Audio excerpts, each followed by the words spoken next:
বর্তমান সময়টা এমন একটা কঠিন সময় আইসা গেছে, ফকিরির ফও আমাদের মধ্যে নাই, ফকিরির ফও আমাদের মধ্যে নাই। আমি গায়ক, গায়কের গও আমার মধ্যে নাই। শিল্পী বলল, অনেকেই বলে যা বলবো শুনছি। আরে বেটা শুনছস তো, জীবনে করছসটা কি? শুনতে শুনতে যদি শোনা হইতি তাইলে মূল্য থাকতো।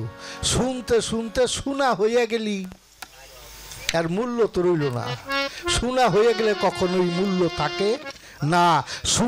যাই আছে ভবান্ডলে তা নাকি এই দেহ ভাণ্ডে শনিবারও আসে দয়াল, আজকে শুধাই তোমার কাছে। সপ্ততলায় আসমানে জমি সাধু গুরুর মুখেই শুনে কোন তালাতে মা জননী আসন পেতেছে। নবী আলী হাসান হোসেন তারা কোথায় আছে আমি তো জানি না দয়াল, আজকে জানতে আইলাম তোমার কাছে। কোন তালাই কাবা বাইতুল্লাহ, তাতে তোয়াফ করে আরিফ বিল্লাহ। 7 সমুদ্র 13 নদী ধারা বহিতেছে, মাঝে মাঝে চর পড়িয়া বসতি করেছে। আমি তো বুঝি না দয়াল, আজকে বুঝতে আইলাম তোমার কাছে।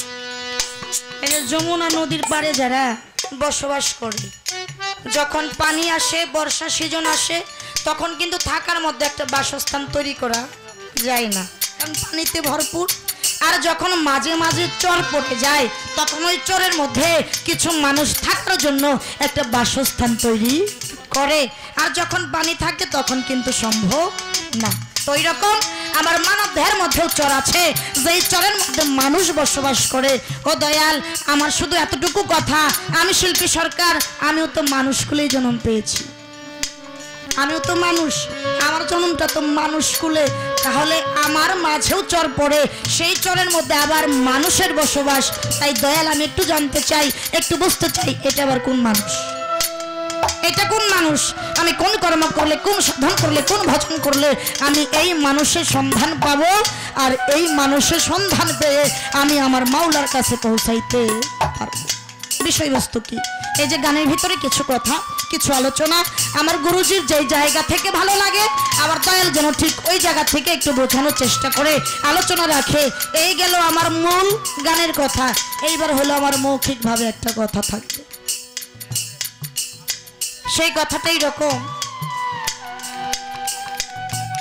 আমি প্রথমে দাঁড়াইছি, কিছু সম্মান করছি, গুরুপদে একটা ভক্তি দিছি, গলায় একটা ফুলের মালা দিছি, তাই না বাবাজি?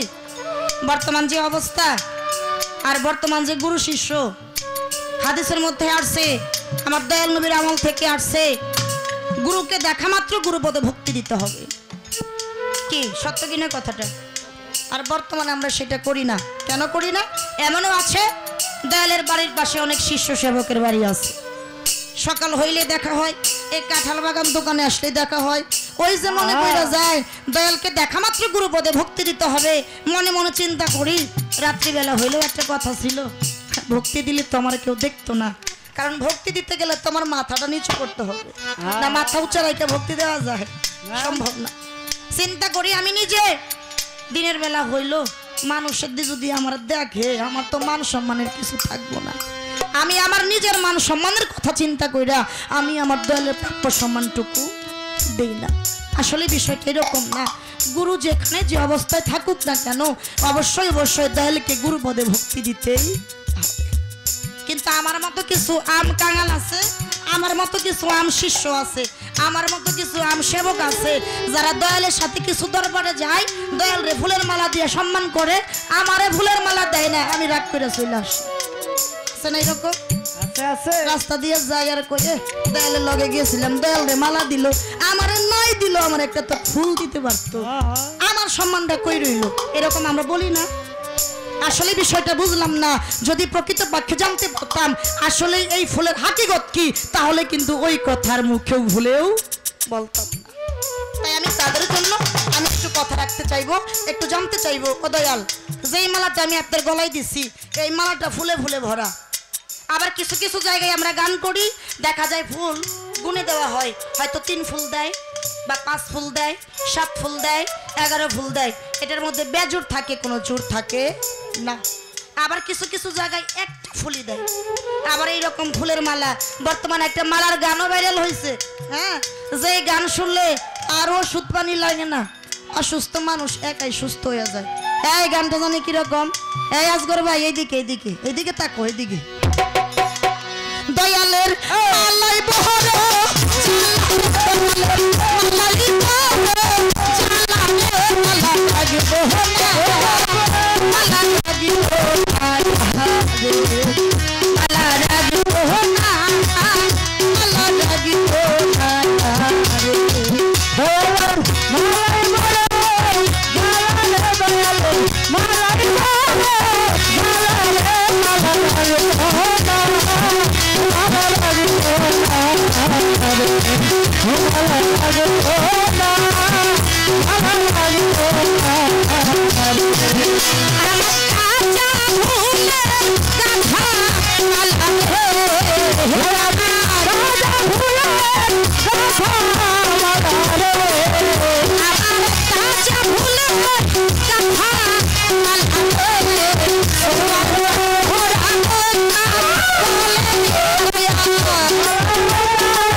গানটা কেমনে গাইতেছি আর গানের মতো কিরকম ভাব এটা একটু দেখলাম। মালাই বড় জ্বালা, মালা রাখবো না। যে গানটা লিখেছে সুর করেছে আমি ওনাকে ভক্তি করি, উনি ওনার ভাব নিয়ে এই গানটা রচনা করছে। কিন্তু আমার ক্ষুদ্র জ্ঞানে মনে হয় কি, দয়ালের কাছ থেকে দয়াল নামের মালা পাইতে গেলে জীবনে অনেক ভজন সাধন কর্ম করতে হয়।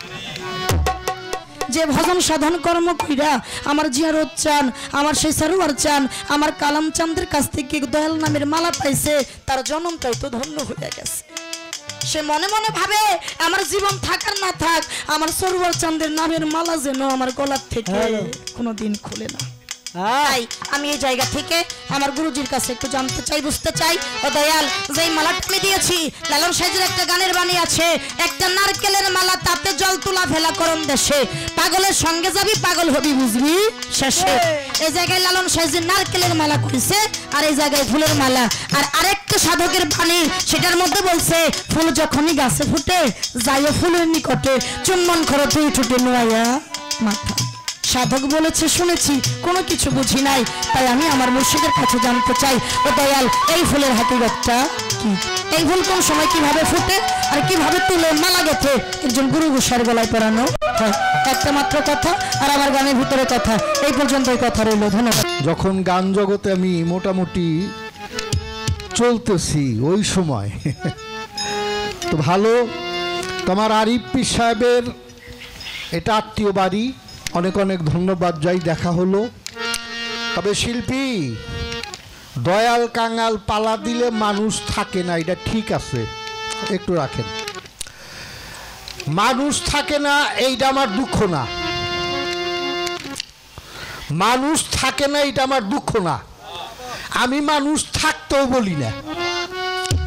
কিন্তু কথাটা হইল, এই বাড়িটা 3 ফিরি পিসাব। আমার জিয়ারত চাঁদ, জিয়ারত চাঁদের পরে আসলো সোহরাব চাঁদ, সোহরাব চাঁদের পরে আসলো কালাম চাঁদ, কালাম চাঁদের পরে এখন হইল দুলাল ফকির। উপরের কথাই বাদ দিলাম, উপরের কথা বাদ দিলাম। আচ্ছা, এক একটা লোকের যদি 50টা করে ভক্ত তো আছে, আছে না? 50 জঙ্গিরা ভক্ত অবশ্যই আছে। তো আজকে এখানে কালাম চাঁদের নামে অনুষ্ঠান হবে, আমার সরোয়ার চাঁদের নামে অনুষ্ঠান হবে। তাদের 2 জনের ভক্ত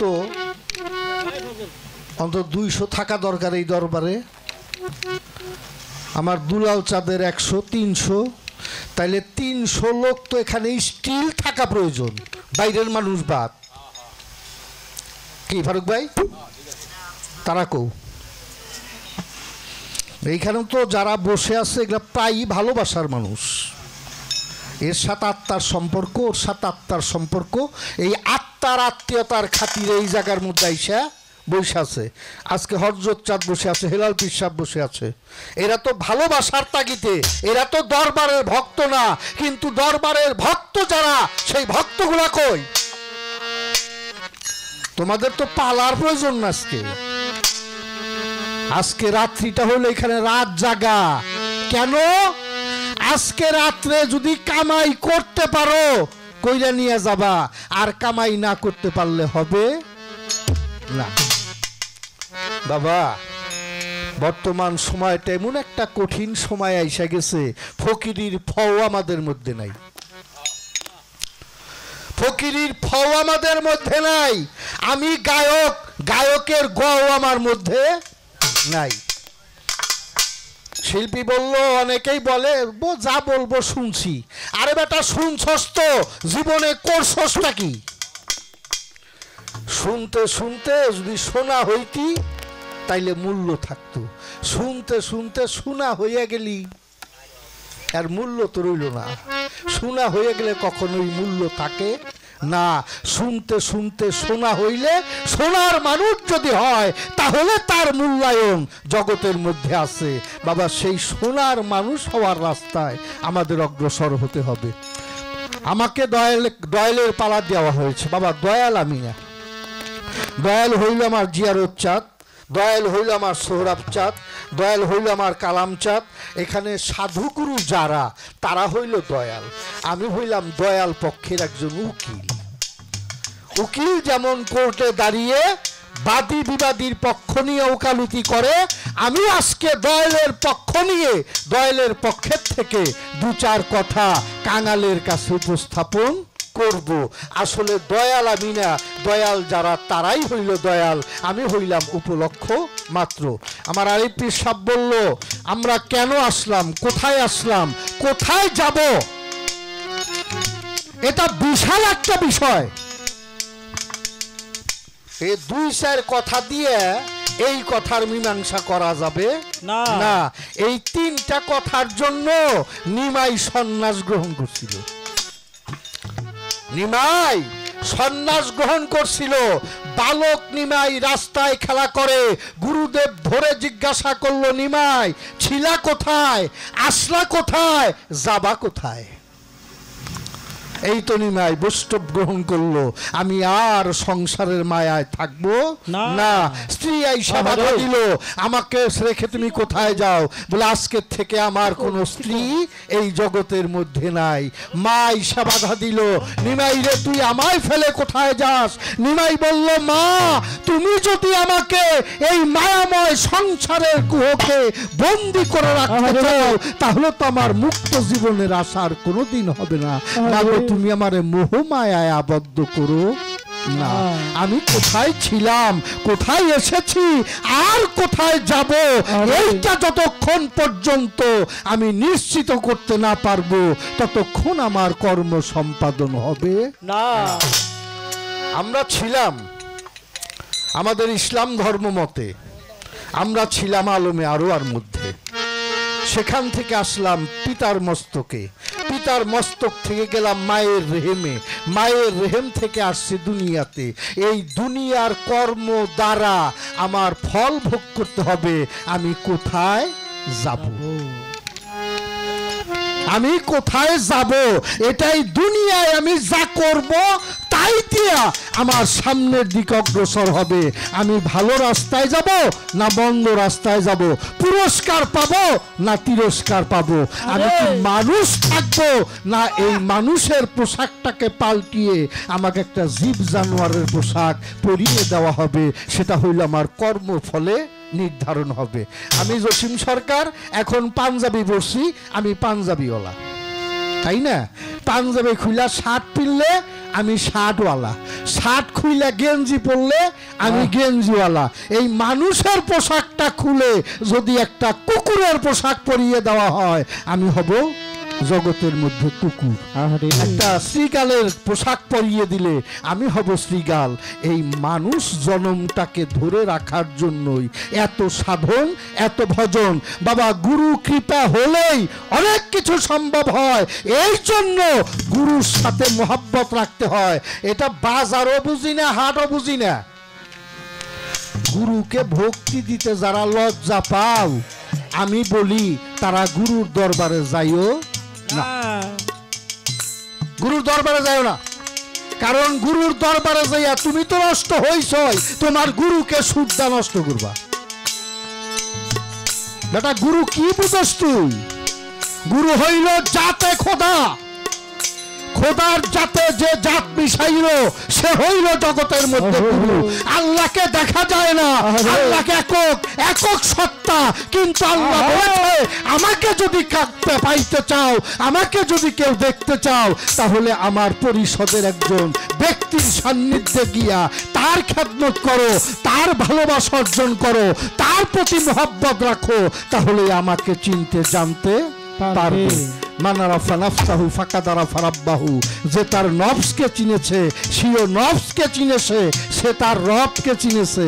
বাবা আমরা তো আইলাম গেলাম খাইলাম, ওরসের মধ্যে আইলাম, টাকা পয়সা দিলাম, সিন্নি রানছে, খাওয়া দাওয়া করে ওর মধ্যে ঘোরাফেরা কইরা গেলাম, সকালে চোখ ডলতে ডলতে ওরসে গেছিলাম।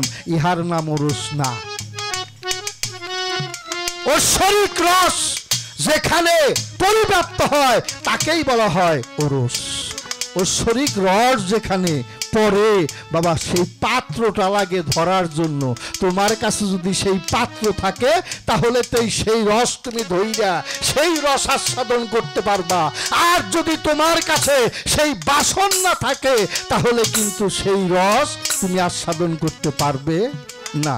যেমন মাটির পাতিলে সিংহের দুধ রাখলে কোনোদিন সেই দুধ থাকে না, মাটির পাতিলে কখনো সিংহের দুধ থাকে না। আসতেছে এবার শিল্পী সরকার সন্ধানীর প্রশ্ন। দয়াল আমার দেহের মধ্যে কাবা কোথায়, 7 সমুদ্র 13 নদী কোথায়? প্রথম প্রশ্ন হইল আমার দেহের মধ্যে মা ফাতেমা কোথায়, হযরত আলী কোথায়, ইমাম হাসান হোসেন কোথায়, আমার দয়াল নবী কোথায়? এই পাক পাঞ্জাতন আমার দেহের মধ্যে কোথায়, কি অবস্থায় আছে দয়াল গো, এইটা আমার জানার বুঝার প্রয়োজন। আমাদের ঝিটকা মানিকগঞ্জের দেওয়ান রশিদ আল চিশতি রহমাতুল্লাহ আলাইহি, ওনার একটা কালাম আছে, ছোট্ট করে কালামটা ধরেন তো দেখি।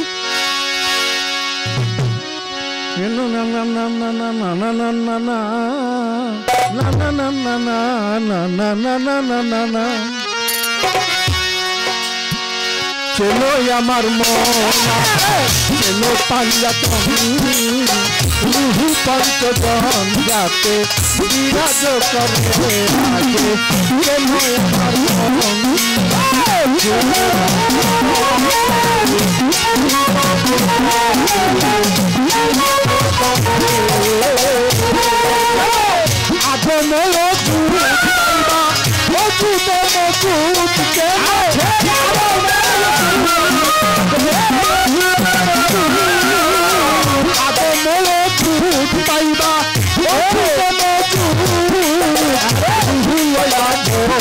আমার দেখবে নজরে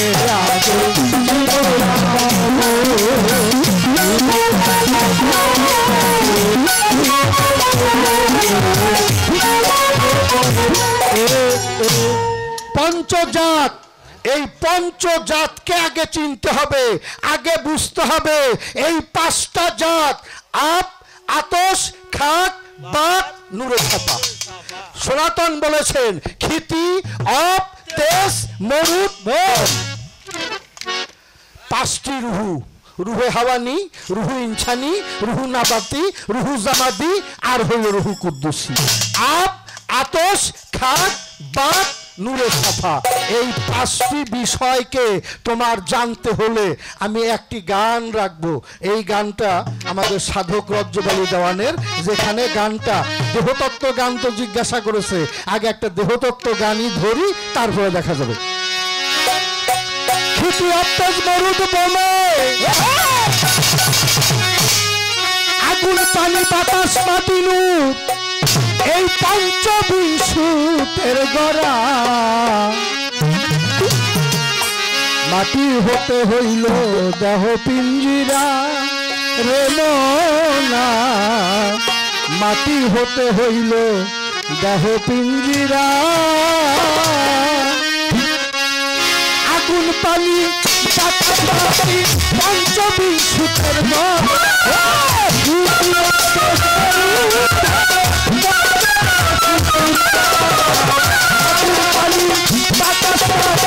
পঞ্চবিংশুতের মাটি হতেই হইল দেহ ইন্দিরারে মনা মাটি হতেই হইল দেহ ইন্দিরা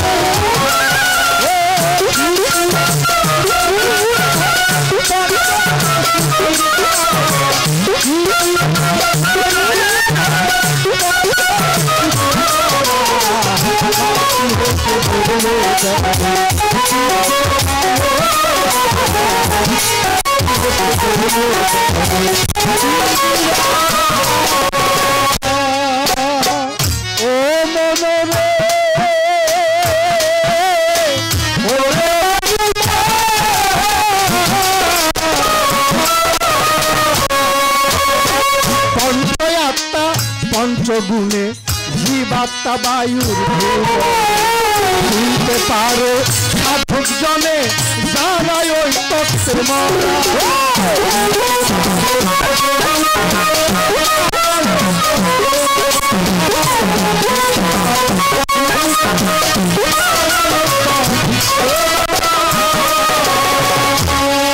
এবার সূক্ষ্ম জীব হয় পরমাত্মা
যার সনে সে নিশা সিংহ স্বরূপ তার হৃদে ভবিলে সব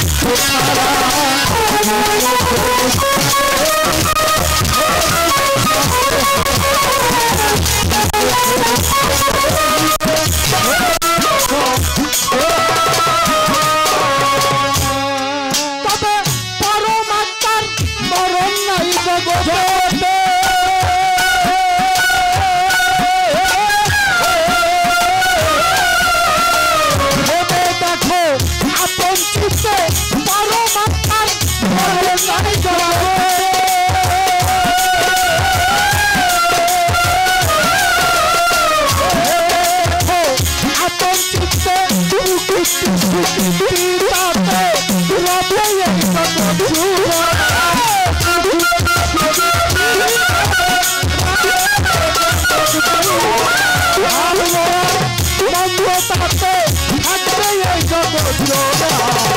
মাটি হতেই হইল দেহ ইন্দিরারে মনা মাটি হতেই হইল দেহ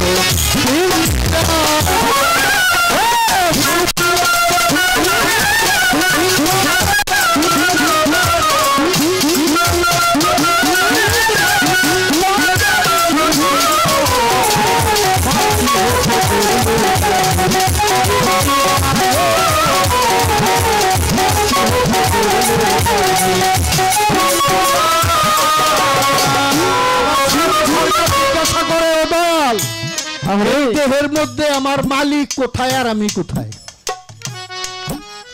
তোমার মালিক বাস করে দেহের সহস্রদল পদ্ম, যেটাকে লামকাম বলা হয়। পরমাত্মার বাসস্থান হইল লামকামে। আর তোমার জীবাত্মার বসতি, তুমি যখন জীব, এই জীবাত্মার বসতি হইল গুর্জ মূলের ঊর্ধ্ব ধারে, লিঙ্গ মূলের নিম্ন ধারে, কুল কুণ্ডলিনীর কোলে জীবাত্মা ঘুমিয়ে থাকে।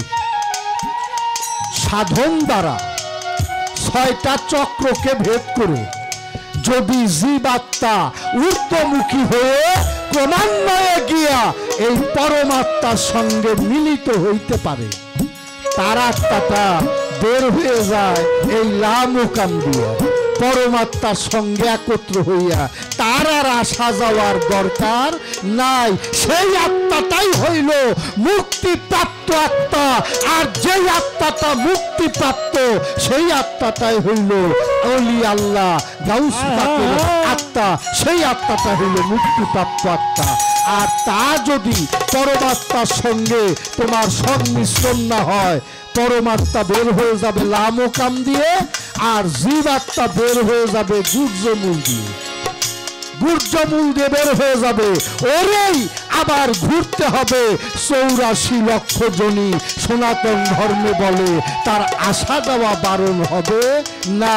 মুক্তি পেতে চাইলে তোমাকে পরমাত্মার সঙ্গে মিলিত হতে হবে। গাও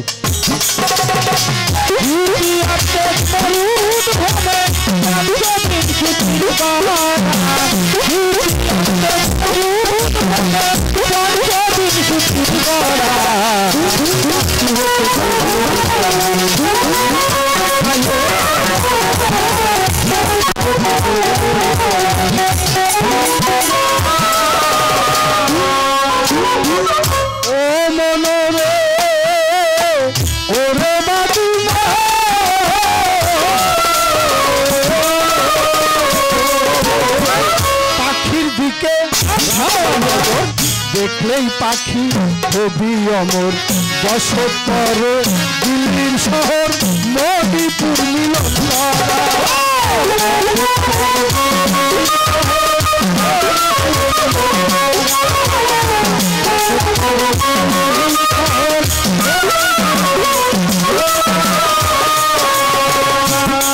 পাখি আসে যায় না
কিছু কিছু মানুষ বাস করে।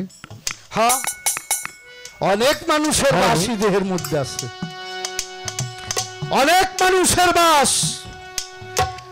যেমন তোমার 2 হাতের 2 বুইরাঙ্গুলি, 2 পায়ের 2 বুইরাঙ্গুলি, এই 4টা বুইরাঙ্গুলিতে 4 জন কুতুবের বাস। বাকি 16টা আঙ্গুলে 16 জন প্রহরী। তোমার দিলের মধ্যে আছে 6টা লতিফা। এই 6টা লতিফা 6 জন নবীর জেরে কদম, তাদের পদতলে এই 6টা লতিফা অবস্থিত। এই 6 জন নবীর নূর তাজাল্লি পেতে চাইলে তোমার জেরে কদম হাসিল করতে হবে। এগুলা বহু আছে, ৭২,০০০ নারী, হ্যাঁ এগুলি আছে তোমার দেহের মধ্যে। মা ফাতেমা কোথায়? মাটির ভাগে হইল মা ফাতেমা, মাটির ভাগে মা ফাতেমা তোমারে জানাই, আগুনেতে মাওলাই আলী তোমারে বুঝাই। মাটির ভাগে হইল মা ফাতেমা আর অগ্নির ভাগে হইল মাওলা আলী। ইমাম হাসান বাতাসের ভাগে, ইমাম হোসাইন উনি হলো পানির ভাগে, আর নূর নবীজি নূরের সাথে করে নূর ধরিয়া চিনতে পারলে চিন্দিন নব। যদি তুমি পাইতে চাও গুরুর কাছে চলিয়া যাও, যদি তারে পাইতে চাও গুরুর কাছে।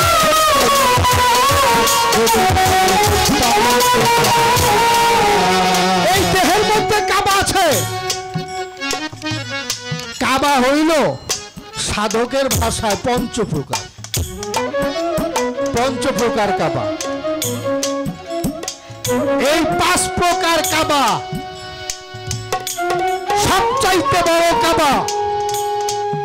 জ্ঞান তোমার একটা কাবা, আকল তোমার একটা কাবা। এই 5 প্রকার কাবার মধ্যে জলিল কাবা, খলিল কাবা, কহম কাবা, কাবা কিল্লা, কাবা সুল্লা, এই হইল 5 প্রকারের কাবা। বড় কাবা কোনটা জানো? কাবা শব্দের অর্থ সুন্দর বস্তু। সাধক রাজ্জব দেওয়ান বলছে, বসে ধ্যানে দিলের টানে দূরের বস্তু সামনে কর, স্বচক্ষে দেখে শুনে দুই হুজুরি নামাজ পড়। কাবা অর্থ সুন্দর বস্তু, কাবলা অর্থ সামনে তোর, ও তুই হুজুরে হাজির হইলে দেখবি নামাজ সুন্দর। এই কাবাটা তুমি যত কাবাই ধরো না কেন, তোমার মুর্শিদ কাবার চাইতে বড় কাবার জগতের মধ্যে কোনো কিছু নাই। মুর্শিদ কাবাটা সবচাইতে বড় কাবা। আমাদের 4টা মাযহাব, তাই না বাবা? এই 4টা মাযহাবের একটা মাযহাব, এই মাযহাব হইল মালিকি মাযহাব। মালিকি মাযহাব, এই মালিকি মাযহাবের যিনি ইমাম ছিলেন হযরতে মালিক রাহমাতুল্লাহ আলাইহি, উনি কাবা ঘরে মুতাল্লি ছিলেন কত? 18 বছর না 18 বছর, 10 বছর। উনি 10 বছর ছিলেন মুতাল্লি। 10 বছর পরে কোনো একদিন সমস্ত মুসল্লিদের ডেকে বলছে যে আমি আপনাদের কাছে ছুটি নিতে চাই, আমি আর কাবার গোলামি করব না, আর আমি মুতাল্লি করব না। সবাই বলল কেন করবেন না হুজুর? আপনার খাতে নামাজ পড়ে আমরা যে ফয়েজ বরকত রহমত হাসিল করতে পারি, আমরা তো আর কারোর সাথে পাবো না, আপনি আমাদের মুতাল্লি থাকবেন না কেন? ইমাম মালিক সাহেব বললেন, বাবা আমার একটা অসুখ হয়ে গেছে, আমার একটা অসুখ হয়েছে, এমনই অসুখ, এই অসুখ থাকা অবস্থায় আমি আর ইমামতি করতে পারবো না। কোন ক্রমেই যখন স্বীকার করলেন না, সব লোক বলল হুজুর ঠিক আছে, তাহলে থাকবেন না যখন, অবশ্যই আপনাকে আমাদের ছেড়েই দিতে হবে। উনি চাকরিটা যখন ইস্তফা দিলেন, কাবার পাশে দাঁড়িয়ে বলতেছে, কাবার রে, আমি 10টা বছর তোর ঘরে ইমামতি করেছি, আজকে আমার যে ব্যথাটা, আমার যে অসুখটা হয়েছে, কাবা তুই তো জানিস আমার এই অসুখ মদিনায় না যাওয়া পর্যন্ত, মদিনাওয়ালার কাছে না পৌঁছানো পর্যন্ত, আমার দয়াল নবীর কাছে না যাওয়া পর্যন্ত আমার এই অসুখ আর শান্তি।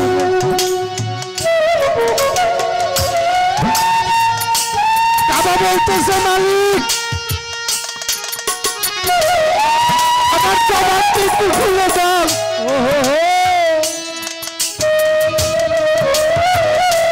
আজকে আমি মালিক রহমাতুল্লাহর সাথে তুই একটা কথা বলি। মালিকের পক্ষে থেকে কাবার জবান খুলে গেছে। কাবা ডেকে ডেকে বলে, মালিক রহমাতুল্লাহ, তুমি তো হাঁটতে পারো, তুমি মানুষ, আল্লাহ তোমাকে হাঁটার ক্ষমতা দান করেছে, তোমাকে হাঁটার শক্তি দিয়েছে, তাই তুমি হাঁটতে হাঁটতে আমার দয়াল নবী রওজা পর্যন্ত পৌঁছাবে যাইয়া যাইয়া।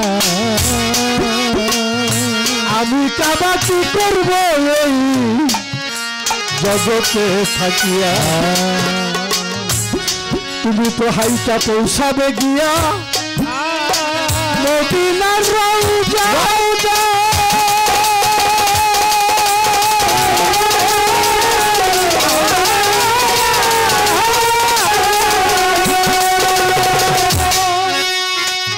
আমি কাবা পরে থাকবো আজকে এই মক্কায়। তুমি যাইয়া মনস্কামনা তোমার অন্তরের ব্যাধি লইবে সারাইয়া। ভিজে আমার কানেও আমি কেমন যাই উড়িয়া। আমার মালিক রহমাতুল্লাহ বলে, কাবা তোমার খবর আমায় যাই না রে বলিয়া। বাবা বলে, আমার সালাম পৌঁছাইয়ে তুমি আমার দয়াল নবীর কাছে যাইয়া। আমি কাবা যাহার জন্য পাগল জগতের ভিতরে,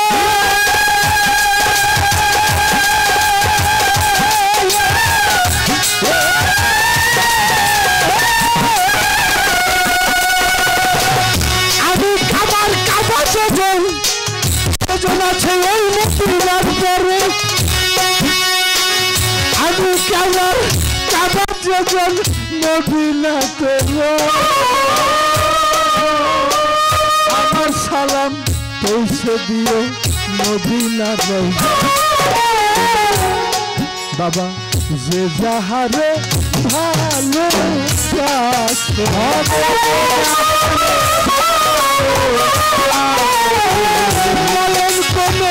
সবাই ভাসে রে, যে যাহারে ভালো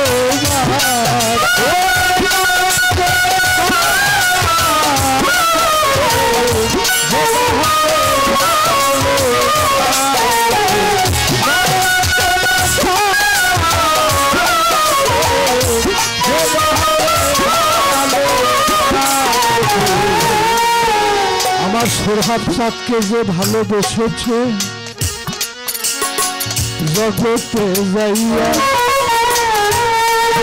আমার সোহাব চাঁদের ছবিটা যার হৃদয়ে আঁকা গেছে হইয়া। আমার কালাম চাঁদের ছবিটা যাহার হৃদয়ে আঁকা হয়, কাবার ছবি আঁকায় আছে ভক্তের হৃদয়। কাবা ছিল কাবা মান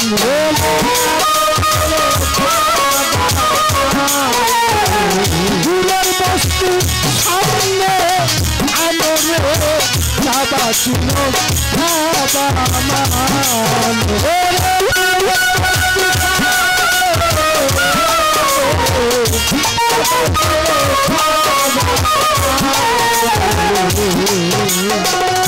মালিক রহমাতুল্লাহ বললেন, হে কাবা, তুই আমার নবীর পাগল। হযরত ওমর রাদিয়াল্লাহু আনহু থেকে একটা হাদিস রওয়ায়াত করা হয়েছে, আল মুমিনু আকরাবু মিনাল কাবা, একজন মুমিন ব্যক্তি খানায়ে কাবার চাইতে কোটি কোটি গুণে প্রসিদ্ধ কাবা। আর আমার দয়াল নবীর চাইতে বড় কাবা এই জগতের মধ্যে আর হইতে পারে না। তাই মুর্শিদ যে চিনল, মুর্শিদ কাবা যে দেখলো, সে আমার মুর্শিদ রূপের মাঝে আমার রাসূল রূপকে দর্শন করলো। আর রাসূল রূপ যে দর্শন করলো, সে তো আল্লাহর সান্নিধ্যই পেল। আমার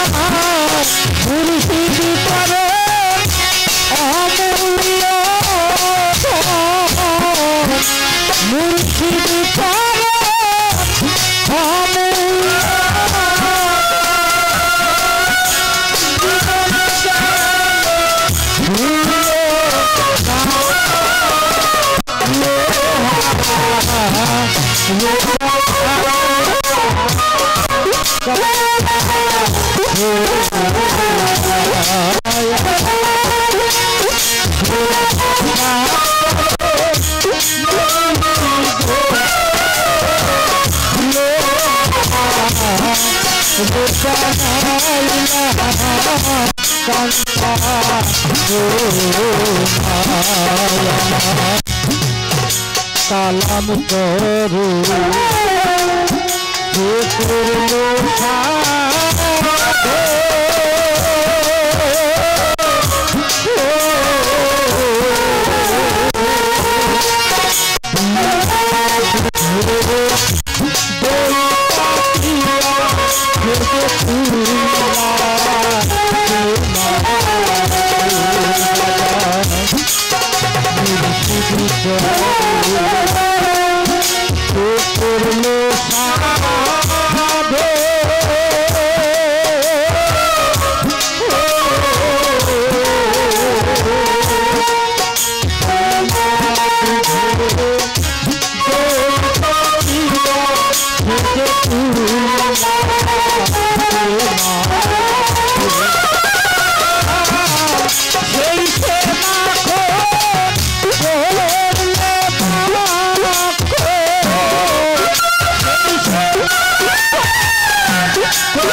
মাঝা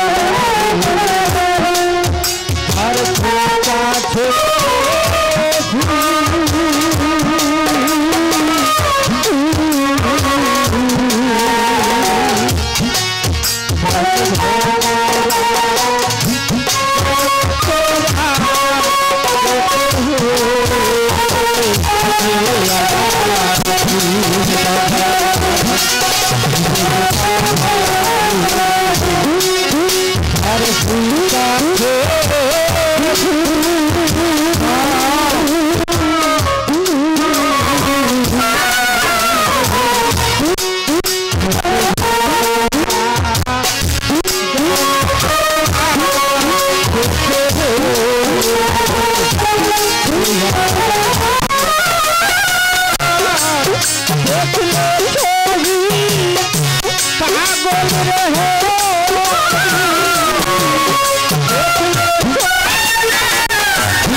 এই কাবাটাকে ভালো করে চেনো, কাবার যত্ন করো, কাবাকে মানো। কাবা আয়ত্ত হলেই অনেক কিছু আয়ত্ত করা সম্ভব। তো রাখলাম এ পর্যন্ত। এবার একটা কথা আছে, এই যে ফুলের কথা, তাই না বাবা? বাবা রে, কোন ফুলের কথা তোর বান কই? ফুল তো বহু প্রকার, মালাও বহু প্রকার। একটা হইল কাগজের মালা, আর একটা হইল তাজা ফুলের মালা। এই তাজা ফুলের মালা সবাই কিন্তু গলায় নিলে কাম হয় না। তাজা ফুলের মালা আমার মতো মানুষের গলায় দিয়ে সকালে নিয়ে থুয়ে দিবেন, দুপুরেই দেখবেন যে ফুল হুকাইয়ে আস্তে আস্তে চাঙ্গে উঠতেছে। আর যে ফুলের করণ করেছে তার গলায় দিয়ে নিয়ে থুয়া দেখো 2, 4, 6 মাসে ওই ফুলে একটা পাপড়িও নষ্ট হবে না। এটা হইল এক মালা। আরেক মালা হইল এই যে, এটা কোনো ফুল লাগে না। এক ভাই আরেক ভাইকে জড়িয়ে ধরে দুই হাতে বাহু বন্ধনে বাহুর মালা যে পরায়, এইটার আর কোনো ফুল লাগে না। এই মালা যেখানে উৎপত্তি হয়েছিল, দয়াল নবী যখন ময়না রূপে মা ফাতেমা ছিল, তখন দয়াল নবী ছিল মা ফাতেমার গলার মালা।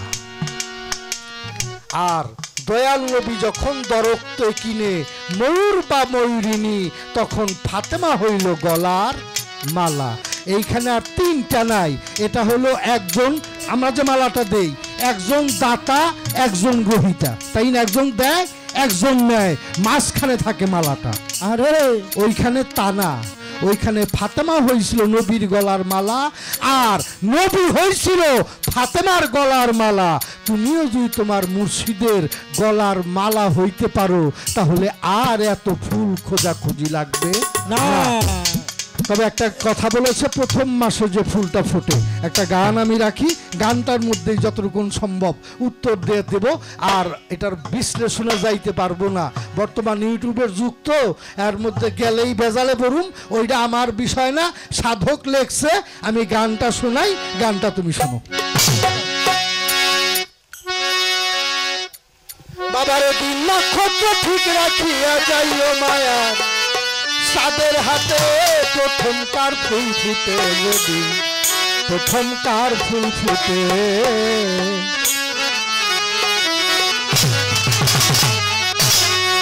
ওরে দিন নক্ষত্র ঠিক রাখিয়া, নক্ষত্র ঠিক রাখিয়া, নক্ষত্র ঠিক রাখিয়া যাইও মায়ার, সাদের হাতে প্রথমকার ফুল ফুটে, যদি প্রথমকার ফুল ফুটে।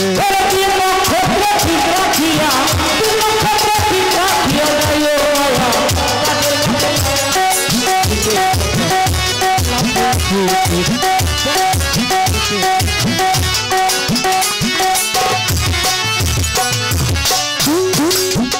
অষ্টমীতে থাকো বসি, নবমে হইবা দোষী, দশমে করিয়া মাসি, যখন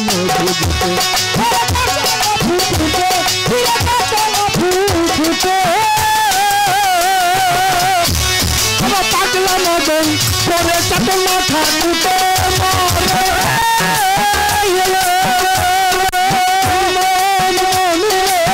পাগলা মদন পরে চাটল মাথা কুটে মরে।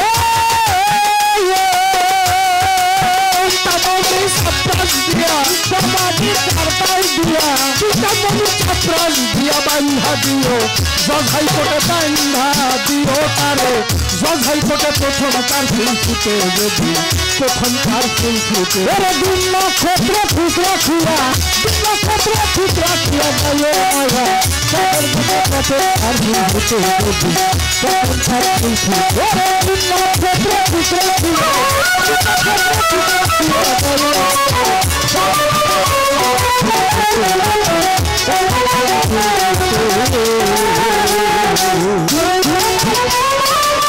প্রথম মাসে প্রথম দিনে প্রথম ফুলটা যে পেয়েছে, জন্ম মরণ এ সংসারে হবে না তার মতো।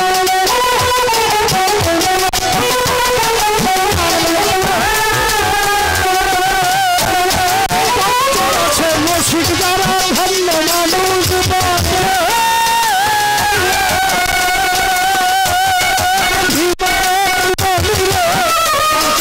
রসিক যারা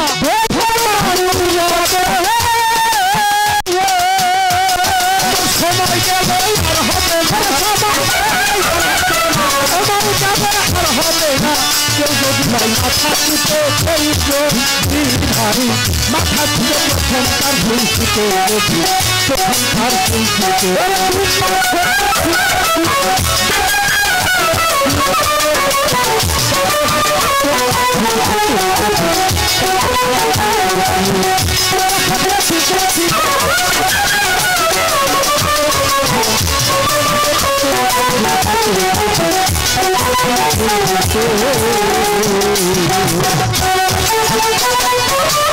বছরে ৩৬ দিনে ফুল ফুটে গুপ্ত কাননে সেই ফুলে নিজেই খোদা 3 দিন থাকে বসে।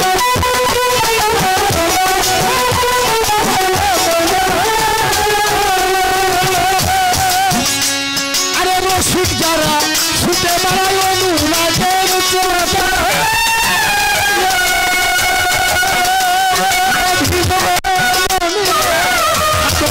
ছুটে বেড়ায় অনুরাগের চোরাটা মানুষ পাইল রে হু মানুষ পাইল রে হু মানুষ পাইল রে হু করি ফুলেরি গন্ধে তোকে প্রথমকার ফুল ফুটে যেদিন প্রথমকার ফুল ফুটে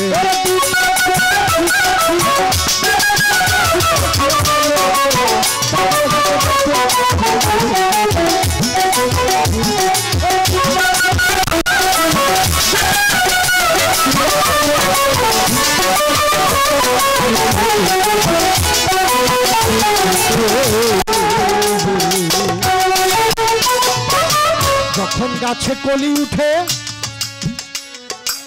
সাধকেরও মন ছুটে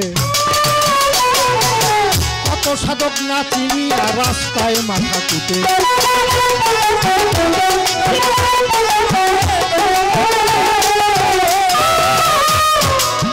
কত সাধক যখন গাছে কলি উঠে সাধকের মন ছুটে কত সাধক না চিনি আর রাস্তায় মাথা কুটে রাস্তার মাঝে ছুটে রাস্তার মাঝে ছুটে আকাশেতে গাছের গোড়া জমিনে ডাল উঠে মনুরে আকাশেতে গাছের গোড়া জমিনে ডাল উঠে ফুলের মধু ফুলের মধু ধন্য মানুষ হলো বটে ধন্য মানুষ হলো বটে প্রথমকার ফুল ফুটে যদি প্রথমকার ফুল ফুটে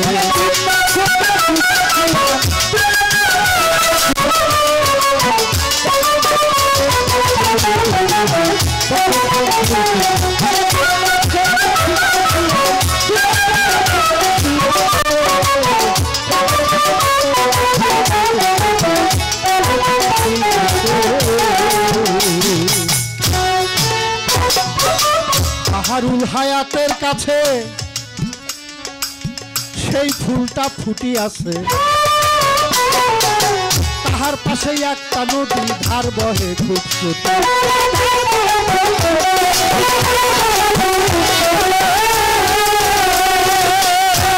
হায়াতের কাছে সেই ফুলটা ফুটি আছে তাহার পাশে একটা নদী ধার বহে খুব ছোট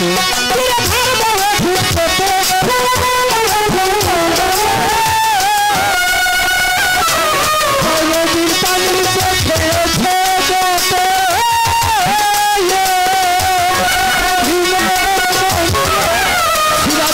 নদীর পানি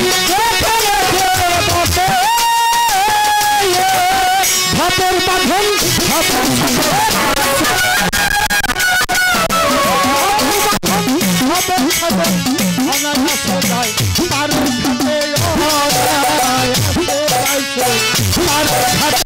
প্রথমকার ফুল ফুটে যেদিন প্রথমকার ফুল ফুটে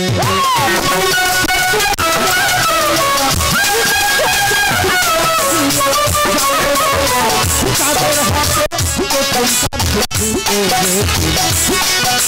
প্রথমকার ফুল ফুটে এর সাথে আর অসম্ভব না।